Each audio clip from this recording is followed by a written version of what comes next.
ابن آدم کے کسی بھی برے عمل کو شرک نہیں کہا گیا۔ شرک ایک بہت بڑا جرم ہے، اس کے برابر کسی دوسرے عمل کو شرک نہیں کہا گیا، لیکن ریاکاری کو شرک کہا گیا۔ شرک اصغر ریاکاری ہے، حتیٰ کہ چوری کو بھی، ڈاکے کو بھی، زنا کو بھی، قتل انسانی کو بھی، یہ بڑے بڑے جرم ہیں،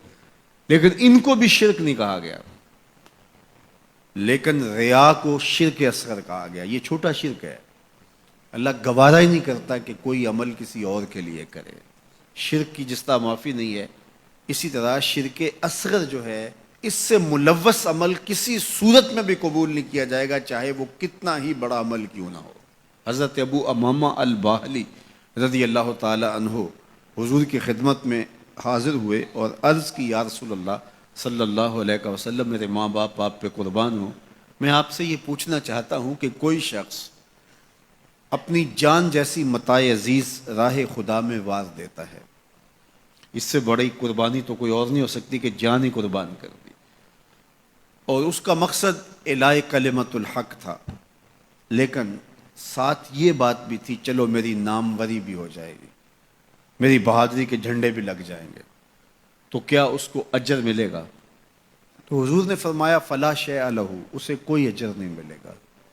تو ابو امامہ الباہلی یہ سمجھے کہ شاید میں جو مقصود تھا وہ حضور سے عرض نہیں کر سکا، تو انہوں نے دوبارہ کہا حضور اس کا مقصد اعلاء کلمت الحق ہے، وہ اللہ کے جھنڈے کو اونچا کرنا چاہتا ہے، قربانی اس نے اس لیے دی ہے، لیکن ساتھ یہ بات بھی تھی کہ چلو میری ناموری بھی تو ہوگی۔ تو حضور نے فرمایا فلا شیء لہ، اسے کوئی اجر نہیں ملے گا۔ یہ پھر سمجھے شاید میں مقصود بیان نہیں کر سکا، تو پھر عرض کی حضور اعلاء کلمت الحق کے لیے، اللہ کے دین کو غالب کرنے کے لیے، اسلام کے جھنڈے کو اونچا کرنے کے لیے اس نے اپنی جان واری ہے، لیکن ضمن میں یہ بات بھی تھی کہ چلو ساتھ میرا نام بھی تو اونچا ہوگا، میری ناموری اور شہرت کے جھنڈے بھی تو لگیں گے۔ تیسری مرتبہ جب دہرا کے پوچھا تو حضور نے پھر فرمایا فلا شیء لہ، ابو امامہ اسے کوئی اجر نہیں ملے گا، اور فرمایا اللہ صرف اسی عمل کو قبول کرتا ہے جو صرف اسی کے لیے کیا جائے، صرف اسی عمل کو قبول کرتا ہے۔ اب ذرا دیکھیے کہ اللہ تعالیٰ جل شانہ کی یہ غیرت ہے کہ وہ اس عمل کو قبول ہی نہیں کرتا جو غیر سے ملوث ہو جائے، وہ صرف اس عمل کو قبول کرتا ہے جو محض اس کے لیے کیا جائے، اور اس کے علاوہ عمل کو شرک اصغر قرار دیا گیا۔ تو شیطان کی کوشش یہ ہوتی ہے کہ وہ عمل کو ریا میں مبتلا کر دے تاکہ یہ عمل کی مشقت بھی گوارا کرے، اور اس کو اس سے کچھ حاصل ہونے کی بجائے الٹا اللہ کی ناراضگی ملے۔ اور اگر کوئی شخص ریا سے بھی بچ نکلتا ہے، اس نے تنہائی میں سجدے کیے، اس نے انتہائی مخفی انداز میں راہ خدا میں خیرات کی، تو انتہائی خلوص کے ساتھ اس کے اعمال سر انجام ہوئے، تو شیطان کا اگلا حملہ اس پر یہ ہوتا ہے کہ اس کو عجب میں مبتلا کر دے۔ عجب کیا ہے کہ وہ اپنے عمل کو دیکھتا ہے، اپنے آپ کو دیکھتا ہے، کہتا ہے واہ یہ عمل تو میرے پاس ہے، دوسروں کے پاس تو نہیں ہے، میں تو تہجد گزار ہوں، 5 نمازیں بھی پڑھتا ہوں، صلاۃ الاشراق بھی پڑھتا ہوں، صلاۃ الچاشت بھی پڑھتا ہوں، صلاۃ الاوابین بھی پڑھتا ہوں، میں تو دن کو روزہ بھی رکھتا ہوں، راتوں کا قیام بھی مجھے نصیب ہے، میں تو تلاوت کلام مجید بھی روز اتنے پارے پڑھتا ہوں، میں یہ بھی کرتا ہوں، میں یہ بھی کرتا ہوں، کسی کے دکھلاوے کے لیے بھی نہیں کرتا۔ تو وہ اپنے اس عمل کی وجہ سے عجب میں، خود نمائی میں اپنے آپ کو دیکھنے لگ جاتا ہے، اور وہ جو عمل نہیں کر رہے ہوتے ان گناہ گاروں کو حقیر جاننے لگ جاتا ہے۔ تو یہ عجب اس کو برباد کر دیتا ہے،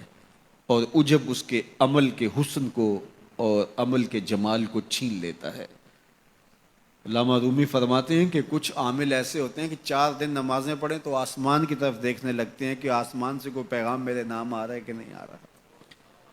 تو جبکہ یہ راستہ تو محض اس کی رضا کے لیے چلتے رہنے کا ہے، ساری زندگیاں گزر جاتی ہیں۔ حضرت ذوالنون مصری کہتے ہیں کہ میں ایک شخص کے پیچھے دوڑتا تھا، اور وہ فقیر میری طرف نظر اٹھا کر بھی نہیں دیکھتا تھا، تو 40 سال کے بعد ایک دن اس نے میری طرف پلٹ کے دیکھا اور مسکرا کے کہا کہ تم میرے پیچھے پیچھے رہتے ہو، خیر تو ہے؟ 40 سال کے بعد۔ تو میں نے کہا کہ میں اس میں اعظم کی تلاش میں ہوں، تو اس نے ہنس کے کہا یہ اتنا سوکھا نہیں ملتا،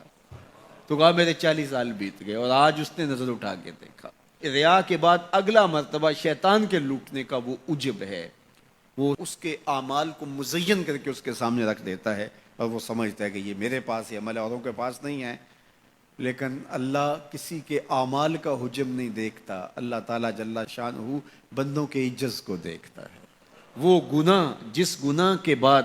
جو ہے وہ شرمندگی ہو جائے، اس نیکی سے بہتر ہے جس نیکی کے بعد عجب اور تکبر پیدا ہو۔